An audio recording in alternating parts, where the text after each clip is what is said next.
দাদা দিতে পেরেছে।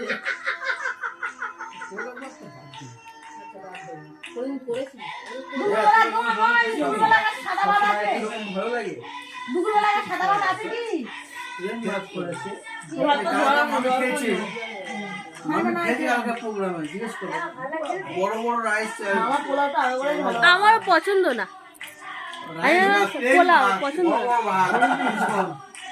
ওরা খাবে বলেছে তাই। তাহলে বলো তুই পিকনিক কথা বলেছো না আমরা তো কালকে রাতে এখান থেকে ঘুরে গেলাম পিকনিকের কথা বললাম। নিজের বাড়ি যাও আমি কোনো ঘুমাবো না, তুমি তোমার মায়ের ঘরে চলে যাবে। আমি তোদের বাড়ি চলে যাবো।